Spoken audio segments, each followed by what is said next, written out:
Good morning बच्चों, welcome to NCERT classes. देखिए आज हम क्या पढ़ने वाले हैं, लेसन 6 है ना, क्लास 6 के साइंस का चैप्टर नंबर 6, जिसमें क्या है हमारे चारों ओर के परिवर्तन। ठीक है, अब आपने देखे होंगे कि हमारे चारों ओर बहुत सारे परिवर्तन होते हैं। ठीक है, अब इस लेसन में हम पूरा जानने वाले हैं कि हमारे चारों ओर कौन कौन से परिवर्तन होते हैं, है ना, हम उसे उत्क्रमित कर सकते हैं या नहीं कर सकते। ठीक है, तो देखिए क्या बोला है, कल्पना कीजिए कि यदि आपको अपने चारों ओर किसी भी वस्तु में परिवर्तन करने की कोई जादुई शक्ति अचानक मिल जाए, क्या यह एक बड़ी मजे की बात नहीं होगी, है ना। यदि आपको क्या बोला है कि यदि आपको ऐसा कल्पना करना है, इमेजिन करके देखना है कि आपको एक बहुत बड़ी जादुई शक्ति मिल गई है जिससे कि आप किसी भी चीजों में चेंजेस कर सकते हैं। ठीक है, जैसे कि मूवी और सीरियल्स में बताए जाते हैं। ठीक है, वे कौन सी वस्तुएं हैं जिन्हें आप बदलना चाहेंगे। ठीक है, अब आपके माइंड में जैसे ही ये बात आती है कि हमारे पास में एक जादुई शक्ति है ना, तो आप बहुत सारे इमेजिन करने लगेंगे कि मैं उसे ऐसा कर दूंगा, मैं ऐसा बन जाऊंगा, ये वो सारी चीजें, है ना, बहुत सारी चीजें माइंड में चलते रहेगी। ठीक है, जैसे देखिए यहाँ पर कोई बोलेगा मैं राजा बन जाऊंगा, है ना, कोई बोलेगा कि मैं अच्छा मेकअप करूँ, है ना, कोई चाहेगा कि मेरे पास सोने के लिए या रहने के लिए एक अच्छा बड़ा महल हो, है ना, कोई सोचेगा कि मैं अपने फ्रेंड की नाक लंबी कर दूं, कोई उसका हाथ अकड़ा कर दूं। मतलब इस टाइप के जो कॉमेडी टाइप की है, ये सब चीजें आपके माइंड में चलने लगेगा। ठीक है, अब देखिए वास्तव में हमारे पास कोई जादुई शक्ति नहीं है ना, पर रियलिटी में क्या है, हमारे पास ऐसी कोई भी जादुई शक्ति नहीं है। फिर भी हम अपने चारों ओर की कुछ वस्तुओं को बदल सकते हैं। ठीक है, फिर भी क्या है, हम अपने चारों ओर पाई जाने वाली बहुत सारी वस्तुओं में परिवर्तन कर सकते हैं। अब वो परिवर्तन कौन कौन से हैं और उन्हें कैसे किया जाता है, इसके बारे में आगे बढ़ते हैं। ठीक है, शायद बहुत सी वस्तुएं है ना जिन्हें हम बदल सकते हैं, वैसी बहुत सारी वस्तुएं हैं जिसे कि हम बदल सकते हैं। ठीक है, क्या आप कुछ ऐसी वस्तुओं की सूची बना सकते हैं जिन्हें आप बिना किसी जादू का प्रयोग किए बदल सकते हैं। ठीक है, क्या बोला है कि आपको ऐसी सूची बनाना है जिससे कि आप बिना जादू के प्रयोग किए हुए उसे बदल सकते हैं। ठीक है, अब आप घर के दिनचर्या में ही देख लीजिए, जो आपका डेली रूटीन की चीजें होती है उसमें आप कौन कौन से परिवर्तन करते हैं। ठीक है, जैसे क्या होता है कि आप अपने बालों में ऑयल लगाते हैं, है ना, तो ऑयल लेते हैं और उसे अपने बालों में लगाते हैं। तो जब आप बालों में लगा लेते हैं तो क्या होता है कि वो पूरा बालों में मिक्स हो जाता है। क्या हम फिर से ऑयल जो हमने लिया था अपने बालों में लगाया, क्या उसे निकाल सकते हैं, क्या उसे फिर से प्राप्त कर सकते हैं, क्या नहीं कर सकते। तो ये एक परिवर्तन हो गया, है ना। जैसे कि हम आटा गूंथते हैं। ठीक है, अब आटा गूंथ लिया तो क्या है, पहले वो कैसा था, पाउडर था, फिर हमने उसे गूंथ लिया तो अब क्या बन गया, वो एक रोल बन गया, है ना। ठीक है, तो ये सब परिवर्तन कर सकते हैं, है ना। और कौन से कर सकते हैं, हम चावल को पकाकर, जो चावल होता है कच्चा, उसे हम पका चावल में भी परिवर्तित कर सकते हैं। कच्ची सब्जी की हम पकी हुई सब्जी बना सकते हैं, टेस्टी सी। ऐसे बहुत सारे परिवर्तन हैं जिसे कि आप कर सकते हैं। ठीक है, अब देखिए हमारे चारों ओर बहुत से परिवर्तन अपने आप होते रहते हैं। आपने देखा होगा कि हमारे चारों ओर बहुत से ऐसे भी परिवर्तन हैं जो कि ऑटोमेटिक होते हैं ना, अपने आप होते हैं, नेचुरल होते हैं। अब खेतों में फसलें समयानुसार बदलती रहती है। खेतों में आप जैसे फसल लगा देते हैं तो क्या होता है, उसका पौधा बहुत ही छोटा होता है ना, जैसे जैसे समय बीतता जाता है वो बड़ा होते जाता है, उसमें 2 पत्ती से 3 4 पत्ती ऐसे निकलते जाती है ना। फिर क्या होता है कि उसमें फूल लगता है, फल लगता है और फिर बीज बनता है। तो ये सब क्या है, समय के अनुसार होने वाले परिवर्तन है। ठीक है, पत्तियां रंग बदलते रहती है ना। जैसे कि पत्तियां क्या होती है, जन्म लेती है तो शुरू में क्या होता है कि वो एकदम से कौली होती है ना, एकदम से नाजुक होती है और छोटी होती है, और फिर जैसे जैसे समय बीतता है वो बड़ी होते जाती है, उसके रंग में परिवर्तन आता है और वह एक दिन सूखकर गिर जाती है। ठीक है, और सूखकर पेड़ों से गिर जाती है, फिर फूल खिलते हैं और फिर मुरझा भी जाते हैं। ठीक है, फूल खिलते हैं, ठीक है, कली बनती है, फिर उससे फूल खिलता है और फिर वह मुरझा भी जाता है और गिर जाता है। क्या कोई परिवर्तन आपके शरीर में भी होते हैं। अब ऐसे कौन कौन से परिवर्तन है जो कि आपके शरीर में भी होते हैं। ठीक है, अब देखो आपके नाखून बढ़ते रहते हैं ना, हम तो ऐसा कुछ नहीं लगाते जिससे कि नाखून बढ़े, है ना, तो क्या होता है कि हमारे नाखून जो है वो ऑटोमेटिक बढ़ते रहते हैं। आपके बाल बढ़ते हैं, ठीक है। आपने देखा होगा कि आपके बाल बढ़ जाते हैं, आप बढ़कर लंबे हो जाते हैं। इन सब के बढ़ने के साथ आपका वजन भी बढ़ जाता है, ठीक है। आप जैसे जैसे क्या होते हैं, बड़े होते जाते हैं, तो आप में ये चेंजेस होते रहते हैं ना। तो आप भी लंबे हो जाते हैं बढ़कर, ठीक है। आपका वेट भी ज्यादा होगा, आपका माइंड भी डेवलप होगा, ठीक है। आपके नाखून बढ़ेंगे, बाल बढ़ेंगे, कुछ पकने लगते हैं, कुछ झड़ने लगते हैं। ये सब परिवर्तन क्या है, आप में नेचुरल होते हैं, ठीक है। क्या आपको पहले भी महसूस हुआ है कि आपके चारों ओर हर समय बहुत से परिवर्तन होते रहते हैं? क्या आपने पहले भी ये महसूस किया था कि हमारे चारों ओर बहुत सारे परिवर्तन होते रहते हैं, है ना। देखिए, क्या कुछ परिवर्तन को साथ साथ समूहों में रख सकते हैं? अब ऐसे कौन कौन से परिवर्तन हैं जिन्हें साथ साथ समूह में रख सकते हैं, आगे देखिए। हम विभिन्न प्रकार के परिवर्तनों को समूह में कैसे रख सकते हैं? इनमें यदि कोई समानता मिलेगी तो वह हमारे लिए सहायक होगी। अब देखिए कि इसमें यदि कोई समानता मिल जाती है जो भी हम परिवर्तन करने वाले हैं उसमें यदि समानता मिल जाती तो हम उसे एक ही सूची में रख लेंगे, ठीक है। क्या सभी परिवर्तन सदैव उत्क्रमित किए जा सकते हैं? अब हम क्या पढ़ेंगे, क्या सभी परिवर्तन उत्क्रमित किए जा सकते हैं। अब क्रियाकलाप फर्स्ट देखिए, यहाँ पर क्या दिया गया, एक डायग्राम है जिसमें लड़की क्या कर रही, गुब्बारे को फुला रही है ना। तो एक गुब्बारा लीजिए और उसे फुलाइए। क्या बोला है कि एक गुब्बारा लेना है और उसे हमें क्या करना है, फुलाना है, ठीक है। तो क्या होगा, सावधानी बरते कि वह फट न जाए, इतना फुलाइए कि वह फटे नहीं, है ना। नहीं तो पता चल रहा है कि इतना फुलाए जा रहे हम और बड़ा करने की कोशिश में क्या हो जाए, वो फट जाए। तो ऐसा नहीं करना है आपको, इतना थोड़ा कम ही फुलाना है, ठीक है। अब गुब्बारे का जो आकार एवं आमाप है बदल गया। गुब्बारा पहले कैसा था, जब वह पिचका हुआ था तो कैसा था, छोटा सा था, है ना। अब उसका जो आकार और आमाप है वो भी कैसा था, छोटा था, कम था, है ना। अब क्या हुआ, जैसे ही हम उसे फुलाते हैं तो उसका आकार और आमाप बढ़ जाता है, बढ़ता है। अब उसकी हवा निकल जाने दे। अब क्या करना है आपको, उसकी हवा निकल जाना है, तो फिर से वह अपने आकार और आमाप में परिवर्तित हो जाएगा, ठीक है। यह सब आप करते हैं जब आपके गांव में मंडई या मेला होता है, तो आप ये एक्सपेरिमेंट करते हैं, है ना। अब देखिए क्या बोला है, क्रियाकलाप 2, एक कागज का टुकड़ा ले और उसे चित्र 6.2 के अनुसार मोड़े। अब क्या बोला है कि आपको एक कागज लेना है और उसे जो चित्र दिया गया है उसके अनुसार मोड़ना है, ठीक है। अब इससे आपके कागज का टुकड़ा खिलौना हवाई जहाज में परिवर्तित हो जाएगा। आपने बचपन में ऐसा बहुत सारा ऐसे खिलौने बनाए होंगे, है ना। कोई रुमाल से बनाता है, कोई कागज से बनाता है ना। तो ये सब चीजें क्या है, हम अपने बचपन में किए होते हैं। तो हम क्या करते थे कि एक कागज लेते थे और उसे ऐसा मोड़ते थे कि वो एक कागज का खिलौना बन जाए या हवाई जहाज बन जाए, ठीक है। आपको इस हवाई जहाज को कुछ समय तक उड़ाने में बहुत मजा आएगा। आप इसे क्या करेंगे, हवाई जहाज को उड़ाते जाएंगे तो आपको बहुत ही ज्यादा मजा आएगा। और यदि आप थक जाए बोल रहे हैं तो कागज को पुनः सीधा कर लीजिए, है ना। आप उससे थक गए तो क्या करना है आपको, फिर से उसे सीधा कर लेना है, ठीक है। तो जो जैसे ही हमने उसे मोड़ा, है ना, और हवाई जहाज बना तो उसके आकार और आमाप में परिवर्तन हो गया। क्या वह पूरा फ्लैट कागज है, नहीं है ना, वह एक खिलौना बन चुका है। फिर जैसे ही आप थक जाते तो पुनः उसे सीधा कर लेंगे तो फिर से उसके आकार और आमाप जैसा का वैसा हो जाएगा। देखिए इस डायग्राम में दिया हुआ है कि कैसे कागज को मोड़ना है, ये इस प्रकार से मोड़ा जाता है और कागज का खिलौना हवाई जहाज बनाते हैं, ठीक है। अब देखिए क्रियाकलाप 3 क्या बोल रहा है, गूथे हुए आटे की एक लोई बनाइए। क्या करना है कि जो हमने आटा लिया है उसे गूथना है और उसे एक लोई बनाना है, ठीक है। अब इससे रोटी बेलने की कोशिश कीजिए। अब क्या करना है कि आपको उसकी रोटी बनानी है। शायद आप इससे आकार से खुश न हो और इस रोटी को दोबारा लोई में परिवर्तित करना चाहिए, ठीक है। क्या होता है कि कभी कभी जब हम रोटी बनाते हैं तो हमारे हाथ से क्लियर गोल रोटी नहीं बनती है ना, वो इधर उधर से कोने निकल जाते। तो क्या करते हैं हम फिर से उसकी लोई बनाते हैं और फिर डबल से उसे रोटी बनाने लगते हैं, ठीक है। तो क्या हुआ कि हमने लोई बनाई, अब लोई से रोटी बनाए तो उसके आकार और आमाप में परिवर्तन हो गया और फिर से हमें उसका आकार पसंद नहीं आया तो फिर से हमने उसे लोई बना दिया, ठीक है।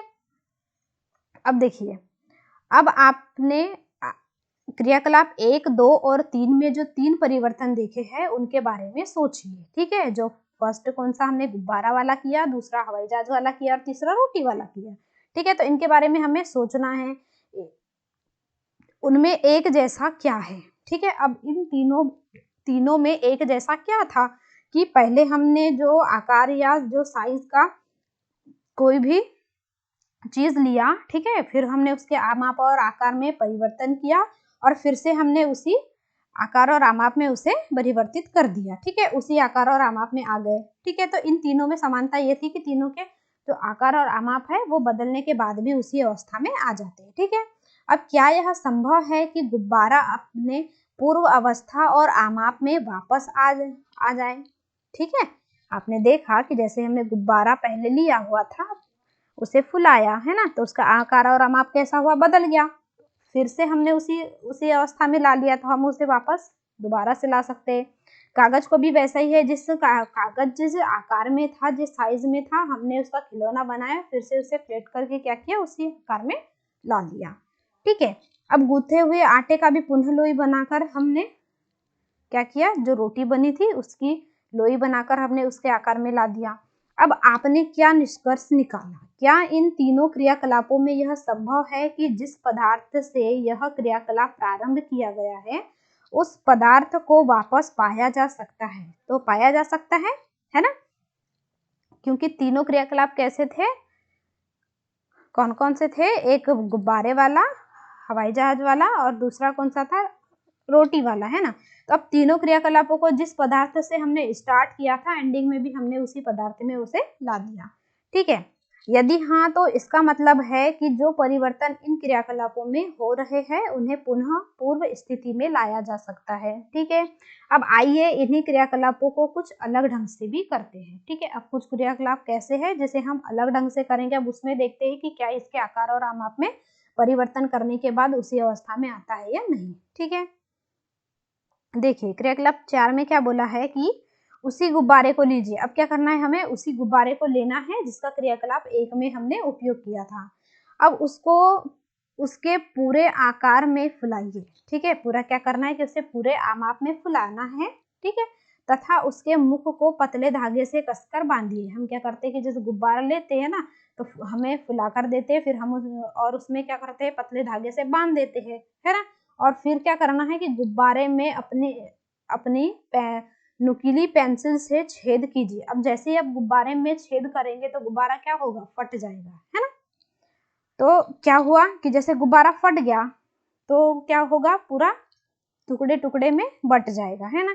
क्या फिर से आपने वही जो कंप्लीट गुब्बारा था, जो पिचका हुआ गुब्बारा था, क्या वही आकार में आया, नहीं आया, है ना। जिस आकार में हमने लिया था उस आकार में गुब्बारा नहीं आया, ठीक है। अब देखिए क्रियाकलाप 5 में बोला है, अब वही कागज का टुकड़ा लीजिए जिसे क्रियाकलाप 2 में आपने प्रयोग किया था। अब हमें क्या करना है, उसी कागज का टुकड़ा लेना है जो हमने लिया था।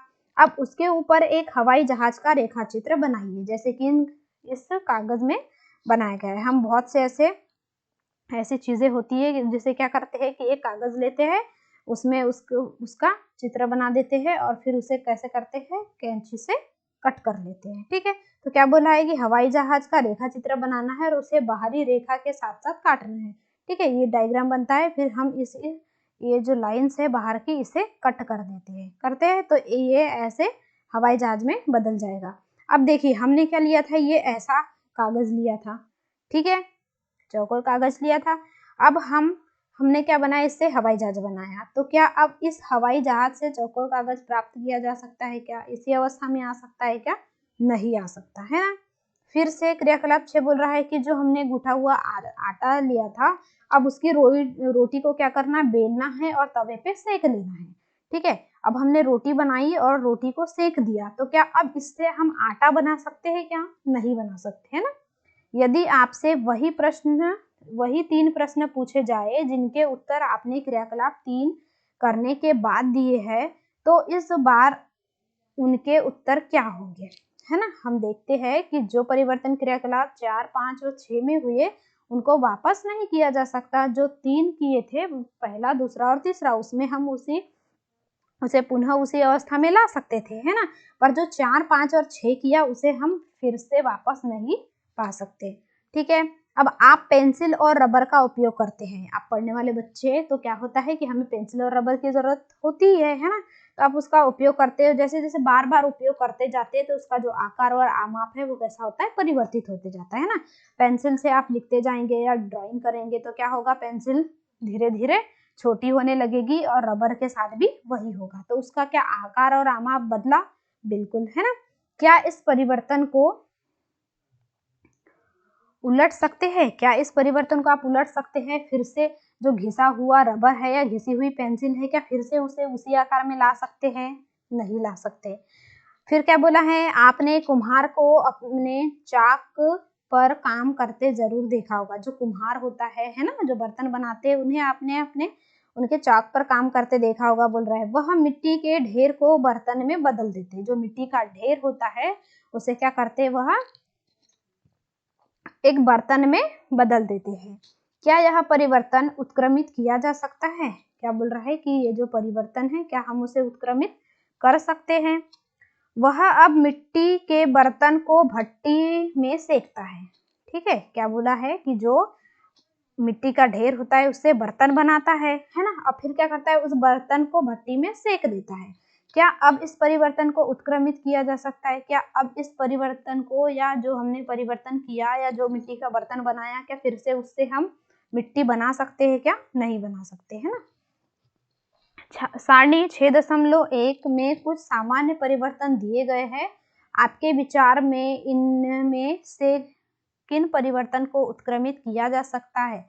हमने देखा कि परिवर्तन के वर्गीकरण का एक तरीका है ना, यह देखा जाए कि क्या उन्हें उत्क्रमित किया जा सकता है। हमने देखा कि किन चीजों को हम उत्क्रमित कर सकते हैं और किन्हें नहीं कर सकते, ठीक है।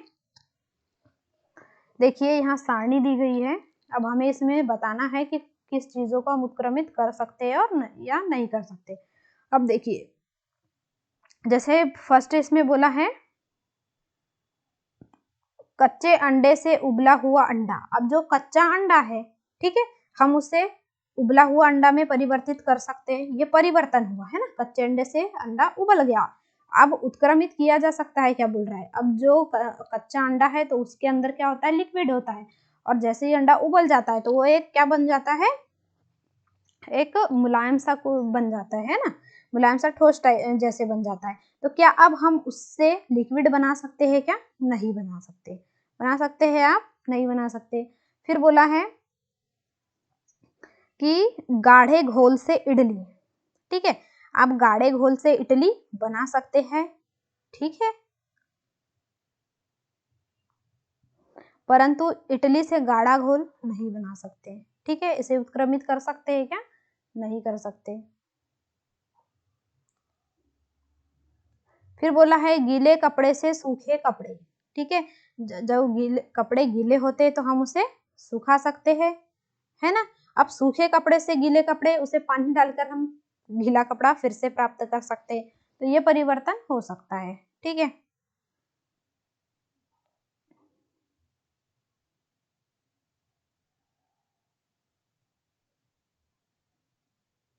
फिर बोला है ऊन के धागे से बुना हुआ स्वेटर। अब ऊन के धागे से जो स्वेटर बनाए हैं, क्या फिर उससे हम उसे उससे सॉरी यहाँ पर क्या होगा, गीले कपड़े से हम सूखा कपड़ा जब बनाते हैं तो क्या होगा, फिर से हम उससे गीला नहीं कर सकते, है ना, तो यहाँ आएगा नहीं।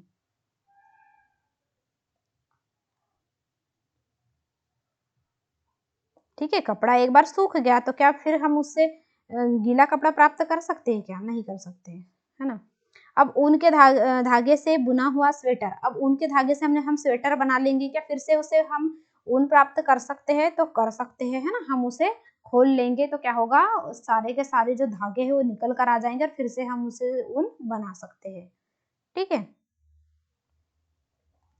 फिर देखिए अनाज से बनाया गया आटा। अब अनाज से आटा बन गया तो क्या हम आटे से फिर से अनाज बना सकते हैं, क्या नहीं बना सकते, ठीक है। फिर बोला है ठंडे दूध से गर्म दूध। अब ठंडे दूध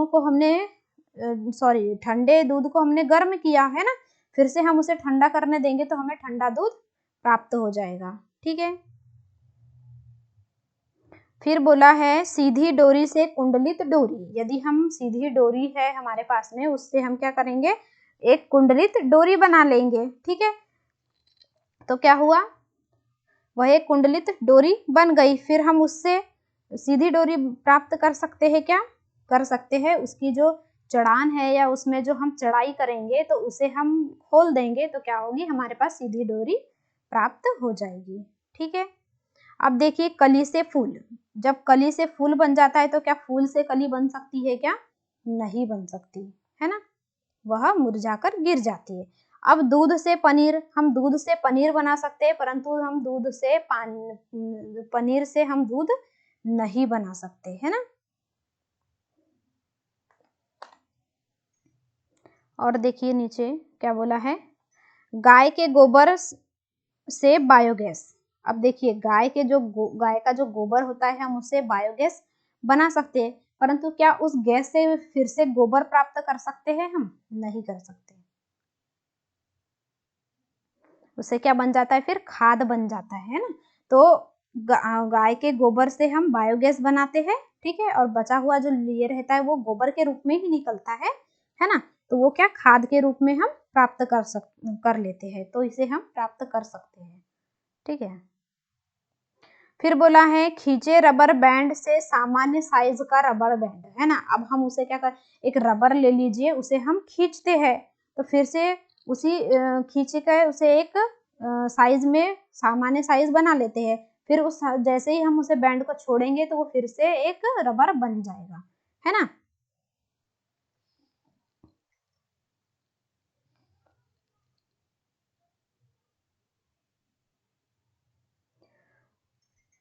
तो क्या बोला है कि खींचे रबर बैंड से सामान्य साइज का रबर बैंड। हम किसी बैंड को कैसा करेंगे कि खींचेंगे, रबर को खींचेंगे तो उससे एक सामान्य साइज का रबर बन जाता है। ठीक है, और जैसे ही हम उसे छोड़ेंगे तो क्या होगा, फिर से वह उसी साइज में परिवर्तित हो जाएगा। अब जमी हुई आइसक्रीम से पिघली हुई आइसक्रीम। अब जमी हुई आइसक्रीम को हम पिघला सकते हैं, है ना, और फिर पिघली हुई आइसक्रीम को ठंडा करके हम फिर से जमी हुई आइसक्रीम प्राप्त कर सकते हैं। ठीक है, अब देखिए इतने सारे एग्जाम्पल्स हमने देख लिए। अब आगे देखते हैं क्या बोला है, क्या परिवर्तन करने के अन्य तरीके हो सकते हैं। अब जो परिवर्तन करने के और भी कौन कौन से परिवर्तन हो सकते हैं उसे देखते हैं, है ना। हम सभी ने मिट्टी को खोदने वाले औजार देखे होंगे, है ना। हम सभी ने जो मिट्टी खोदी जाती है उन औजारों को तो देखा ही है। ठीक है, हम सभी ने क्या आपने इन औजारों में देखा है कि लोहे के फलक को कैसे एक लकड़ी के हत्थे पर जड़ दिया जाता है। जो लोहे का हम एक औजार का एक जो सेफ साइज तैयार करते हैं उसे एक जो लकड़ी का हत्था होता है उसके ऊपर कैसे जड़ा जाता है ना। तो कैसे जड़ा जाता है देखते हैं। ये देखिए कुछ लोहे के ये फलक दिए गए हैं और ये लकड़ी का हत्था है, इस पर इसे जड़ दिया जाता है ना, तो ये मजबूत हो जाता है। ठीक है, अब देखिए हम इसे कैसे करते हैं।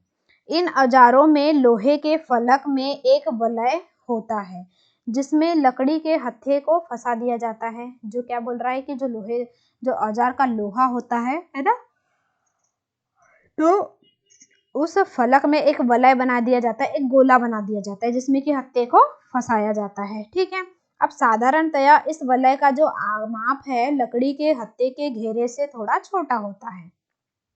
ठीक है, क्या बोल रहा है कि जो लकड़ी का हत्था है उसका जो घेरा है ना, वो जो वलय होता है तो उसके उसके माप से कैसा होता है, छोटा होता है। फिर क्या बोला है कि हत्थे को वलय में फंसाने के लिए वलय को गर्म करते हैं। क्या करते हैं, जब उस हत्थे को हमें उस वलय में या उस औजार के वलय में डालना होता है तो क्या करते हैं, हम उसे गर्म करते हैं जिससे उसका आकार बड़ा हो जाता है। ठीक है, अब जो औजार का वलय है वो कैसा है, छोटा है ना, और जो लकड़ी का हत्था है वो उस वलय से भी छोटा होता है। तो जैसे ही हम उसमें डालेंगे तो क्या होगा, वह बिल्कुल निकल जाएगा, है ना, निकलेगा। उसके बाद में क्या करते हैं, हम उसे गर्म करते हैं। तो गर्म करेंगे तो क्या होगा, वह फैल जाएगा जिससे कि हम लकड़ी का हत्था आसानी से डाल सकते हैं उसके अंदर। ठीक है, अब क्या बोला है कि अब हत्था आसानी से इसमें जड़ दिया जाता है जब उसका आकार फैल जाएगा। ठीक है, तो क्या होगा, हम उसमें आसानी से हत्थे को डाल देते हैं। जब वलय ठंडा होता है तो सिकुड़ जाता है, ठीक है, जब वलय ठंडा हो जाता है तो सिकुड़ जाता है, तो लकड़ी के हत्थे को बिल्कुल मजबूती से पकड़ लेता है, जिससे यह हत्थे पर कस जाता है ना। अब आपने देखा होगा कि जब भी आपके घरों में भी कभी ऐसा होता होगा कि आपके पापा उस औजार में उस वलय में क्या करते, लकड़ी का हत्था डालते, तो उसे पहले गर्म करते जिससे वो फैल जाए, ताकि लकड़ी जो है वो आसानी से चली जाए, है ना। और फिर ठंडा होता है तो वो अपने आप ही कैसा होता है, सिकुड़ने लगता है, जिससे कि वह लकड़ी पर आसानी से कस जाता है, ठीक है। अब इसी प्रकार के परिवर्तन का उपयोग बैलगाड़ी के लकड़ी के पहिए पर लोहे के रिम को कसने के लिए भी किया जाता है।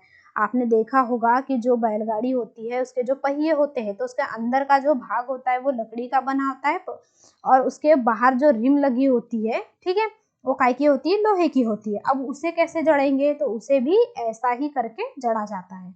तो कैसा किया जाता है, धातु के रिम को लकड़ी के पहिए के घेरे से थोड़ा सा छोटा बनाते हैं। जो लकड़ी का पहिया होता है वो धातु का जो रिम होता है उसके घेरे से थोड़ा छोटा होता है। जैसे कि हमने लकड़ी का हत्था किया, लकड़ी का हत्था भी जैसे वलय से छोटा होता है, वैसे ही यहाँ पर लकड़ी का पहिया उस धातु के रिम से छोटा होता है, ठीक है।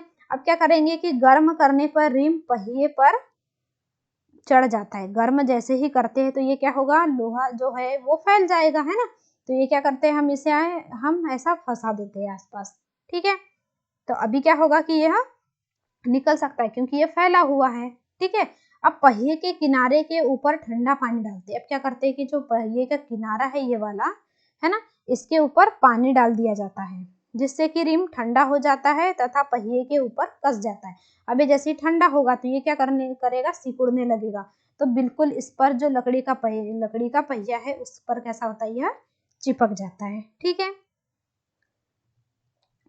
जब हम जल को बर्तन में गर्म करते हैं तो कुछ समय के बाद यह उबलना शुरू हो जाता है। जैसे कि हम हाई टेम्परेचर में जल को गर्म करेंगे, पानी को गर्म करेंगे, तो क्या होता है कि थोड़ी देर में पानी जो है वो उबलने लगता है, ठीक है। अगर हम इसे लगातार गर्म करते रहे तो जल की जो मात्रा है वो बर्तन में घटना शुरू हो जाती है। अगर क्या है, हम उसे लगातार गर्म करते रहेंगे तो पानी उबलता जाएगा, है ना। और पानी क्या होगा, वाष्प बन के उड़ता चला जाएगा। तो जो पानी की मात्रा है आपके बर्तन में वो कैसी हो जाएगी, कम हो जाएगी, ठीक है। जल वाष्प में परिवर्तित हो रहा है। अध्याय 5 के क्रियाकलाप 7 में आपने देखा कि जल वाष्प ठंडा करने पर द्रव्य जल में परिवर्तित हो जाता है, ठीक है। जब क्या बोला है कि जल वाष्प है ना, जो पानी है वो भाप बनकर उड़ने लगता है ना। और उसे हमने क्या किया था कि जब हमें क्या करना था, रेत, नमक और जल का मिश्रण से तीनों को अलग करना था। तो हमने क्या किया था कि पहले हमने निस्तारण विधि द्वारा उसे क्या किया था, रेत को अलग कर दिया था, और जो नमक और पानी का घोल है उसे हमने अलग कर लिया था, ठीक है, निस्तारण विधि द्वारा, या हम निस्यंदन विधि द्वारा भी इसे कर सकते हैं, है ना, छाना कर। फिर क्या किया था कि हमारे पास में क्या हो गया, रेत तो अलग हो गई, पर जो नमक और पानी है वो तो अभी भी मिक्स है। तो हमने फिर क्या किया था, एक केतली में उसे डाल दिया था और उसे गर्म किया, ठीक है। तो उसकी जो नीप रहती है उससे पानी भाप बनकर उड़ रहा था, है ना। फिर हमने क्या किया कि उस भाप के ऊपर एक पात्र लिया और पात्र पर कुछ बर्फ डाल दी, ठीक है। तो बर्फ डाल दी तो पात्र बिल्कुल ठंडा हो जाएगा, है ना। और जो भाप निकल रही है, ठीक है, तो भाप क्या होगी, उस पात्र से टकराएगी, है ना, उस बर्तन से टकराएगी तो वह ठंडी होते जाएगी। तो नीचे क्या होगा, पानी की बूंदें गिर जाती है। तो देखा था आपने कि वाष्प से एक द्रव्य जल बन जाता है। हम सभी ने बर्फ को पिघलते हुए देखा है। आपने देखा है कि बर्फ जब जम जाती है तो क्या होता है, पानी जब जम जाता है तो एक ठोस बर्फ के रूप में बन जाता है, और जब बर्फ को पिघलाया जाता है तो वो क्या, पानी बन जाती है ना। गर्म करने पर बर्फ पिघलती है। जैसे ही क्या करेंगे कि हम उसे गर्म करते जाएंगे तो जो बर्फ है वह पिघलने लगेगी। यह किसमें बदल जाती है, जैसे बर्फ पिघलेगी तो वो क्या बनेगा, पानी बनेगा, द्रव्य में परिवर्तित हो जाएगी, है ना। क्या इस जल को वापस बर्फ में बदल सकते हैं। अब हम जो बर्फ से पानी बना है, जल बना है, क्या उस जल से हम फिर से बर्फ बना सकते हैं, तो बना सकते हैं। फिर से हमें उसे ठंडा करना पड़ेगा। अब आइए कुछ और परिवर्तन को देखें, ठीक है। अब हम इसमें कुछ और भी परिवर्तन देखते हैं। कौन से देखेंगे? अब क्रियाकलाप 7 में देखिए, ठीक है। क्रियाकलाप 7 में बोला है कि एक छोटी मोमबत्ती लेकर उसकी लंबाई स्केल से मापे। अब क्या करना है कि हमें एक छोटी मोमबत्ती लेना है और उसकी लंबाई को स्केल से माप लेना है। अब इसे एक उचित स्थान पर लगाकर जलाइए। अब उसे हमें एक जगह फिक्स कर देना है और उसे जलाना है, ठीक है। कुछ समय तक इसे जलने दे, कुछ समय तक हमें क्या करना है, इसे जलने देना है, फिर बाद में बुझा देना है तथा फिर से उसकी लंबाई को हमें मापना है, ठीक है। अब जब हमने मोमबत्ती जब हमारी जली हुई नहीं थी तब उसकी लंबाई गिनी तो कितनी थी? 2 सेंटीमीटर थी। सॉरी, हम कितनी लेंगे? 4 सेंटीमीटर लेंगे, ठीक है। अब हमने उसे जला लिया, है ना, जलाकर छोड़ दिया और फिर उसे हमने बुझा दिया। तो फिर जब हमने उसका माप लिया तो कितनी भरी वो है? 3 सेंटीमीटर भरी। तो क्या होता है कि जैसे ही जलती है मोमबत्ती तो वह पिघलने लगती है ना, और वह द्रव्य के रूप में नीचे गिरने लगती है, ठीक है। तो अब जब उसे हमने पुनः मापा तो उसकी लंबाई में कमी लगी, ठीक है। क्या मोमबत्ती की लंबाई में परिवर्तन को उत्क्रमित किया जा सकता है? अब जो मोमबत्ती लंबी थी वह कैसी हो गई? छोटी हो गई। तो क्या अब हम फिर से उसे एक कंप्लीट मोमबत्ती बना सकते हैं क्या? नहीं बना सकते। यदि हम उस मोमबत्ती में मोम बर्तन में ले और गर्म करें तो क्या इस परिवर्तन को उत्क्रमित किया जा सकता है? अब क्या बोला है कि हमें मोमबत्ती लेना है और क्या करना है कि उसे एक बर्तन में डाल देना है ना, और फिर उसे गर्म करते जाना है। तो क्या इस परिवर्तन को हम फिर से उत्क्रमित कर सकते हैं? क्या बोल रहा है? तो जैसे ही हम उसे गर्म करेंगे तो बिल्कुल लिक्विड बन जाएगा, है ना, और लिक्विड बन जाएगा, फिर जब वह ठंडा होगा तो फिर से मोमबत्ती बन सकती है। देखिए क्या करने बोला है। अब क्रियाकलाप 7 को धूप बत्ती से दोहराइए। अब जो क्रियाकलाप 7 है उसे क्या करना है? हमें धूप बत्ती से दोहराना है, ठीक है। अब धूप बत्ती से जब दोहराएंगे तो जब तक यह पूरी तरह से जले, धूप बत्ती का मतलब जो अगरबत्ती होती है ना, उसे जलाना है और कुछ देर के लिए प्रतीक्षा करना है। अब धूप बत्ती में क्या परिवर्तन दिखाई दिए? अब जो धूप बत्ती आपकी जो अगरबत्ती आप उसे जलाते हैं तो उसमें कौन से परिवर्तन होते हैं? आपने देखा होगा कि उससे क्या होती है, कुछ गैस निकलती है ना, और बाकी जो रहता है वो क्या होती है, बिल्कुल राख बन जाती है ना। तो धूप बत्ती जलने पर कुछ नए पदार्थ बनाती है, ठीक है, जो भी मैंने बताया। ये कुछ राख तथा गैस के रूप में है ना। जो नए पदार्थ बने वो क्या है? राख और गैस है ना। हम इन गैसों को देख तो नहीं सकते परंतु उनकी मनभावन सुगंध के कारण उसे महसूस कर सकते हैं। जैसे हमने किसी कमरे में के कोने में लगा दिया है ना, तो उसे हमें गैस निकलते हुए भी दिखाई देती है ना, और जो राख है वो भी दिखाई देती है, ठीक है। पर हम उसे ऐसे जहां से निकलता है वहां से तो देख सकते हैं, पर क्या कमरे के पूरे कमरे भर दिखाई देगी क्या वो गैस? नहीं दिखाई देती। पर हम उसके खुशबू से यह पता कर सकते हैं कि कहीं भी धूप बत्ती जल रही है, ठीक है। तो बोला है कि इस परिवर्तन को हम उत्क्रमित कर सकते हैं क्या? क्या फिर से उस गैस और उस राख से मोमबत्ती जो धूप बत्ती है या अगरबत्ती वो बन सकती है क्या? नहीं बन सकती, है ना। अब इसी प्रकार क्या बोला है, माचिस की तीली में क्या परिवर्तन हुए जिसे मोमबत्ती को जलाने में उपयोग किया था? अब मोमबत्ती हम कैसे जलाएंगे? माचिस से जलाएंगे। तो जैसे ही हम जलाते हैं तो क्या होता है, जो सामने में जो क्या लगा होता है, कुछ सामने में लगा होता है ना, जो रसायन है, तो उसका क्या होता है कि वह जल जाता है पूरा, है ना। तो फिर क्या बोला है कि अभी तक हमने परिवर्तन को नियत वस्तुओं या उसके पदार्थ पर देखा है। अब क्या बोला है कि अभी तक हमने क्या किया कि वस्तुओं को उसके नियत स्थानों पर ही देखा है, ठीक है। तो जो माचिस की तीली थी उसमें जो मसाला लगा होता है, जैसे ही हम उसे जलाते हैं तो मसाला वहां से खत्म हो जाता है। तो क्या फिर से हम उसे मसाला बना सकते हैं क्या? नहीं बना सकते, ठीक है। अब बोला है कि जब दो पदार्थ एक मिश्रण के रूप में हो तब होने वाले परिवर्तन किस प्रकार के होंगे? अब दो पदार्थ है जो एक ही मिश्रण में है, जैसे कि नमक और जल का, है ना। तो ये क्या है? दो पदार्थ है ना, एक नमक है और एक जल है। ये दो पदार्थ है और एक में ही घोल दिया गया है, इसका मिश्रण बना लिया गया है, क्या आपके अनुसार उस समय जल या नमक में कोई परिवर्तन हुआ था, है ना? परिवर्तन होता है ना, एक दूसरे में घुल जाते हैं वो, है ना? क्या इस परिवर्तन को उत्क्रमित करना संभव है? तो अब क्या है कि जैसे ही वो घुल गए, है ना, जल में नमक घुल गया, तो क्या फिर उससे हम उसे प्राप्त कर सकते हैं क्या? फिर से उसे उत्क्रमित कर सकते हैं क्या? ऐसा पूछ रहा है ना? तो हमने अध्याय 5 में पढ़ा था कि हमने नमक के विलयन को गर्म करके नमक प्राप्त किया था। अभी जो कुछ देर पहले रेत और नमक और पानी का बताया, तो जो पानी होता है वो भाप के रूप में निकल जाता है, तो हमारी केतली में क्या बचता है? नमक बचता है ना? तो हम प्राप्त कर सकते हैं। अब इस प्रकार क्या हम यह कह सकते हैं कि नमक को पानी में घोलने से हुए परिवर्तन को उत्क्रमित किया जा सकता है? तो हम कर सकते हैं, क्योंकि ये हमने लेसन 5 में ही किया था। अब पहेली क्या बोल रही है कि पहेली ने पूछा कि क्या आपने दही को जमते हुए देखा है? पहेली बोल रही है कि क्या आपने दही को जमते हुए देखा है? तो क्या बोल रही है आगे? गुनगुने गर्म दूध में दही की थोड़ी सी मात्रा मिलाई जाती है। जो दूध होता है वो गुनगुना होता है और उसे क्या करते हैं हम? थोड़ी सी दही की मात्रा मिला देते हैं, है ना?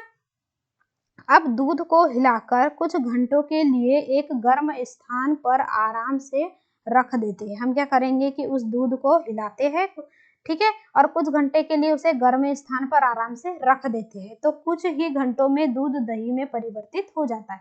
तो जो दूध है वो बिल्कुल कैसा बन जाता है? दही बन जाता है ना? क्या इस परिवर्तन को उत्क्रमित किया जा सकता है? अब क्या हुआ कि दूध दही में परिवर्तित हो गया, तो क्या हम दही से दूध प्राप्त कर सकते हैं क्या? नहीं कर सकते।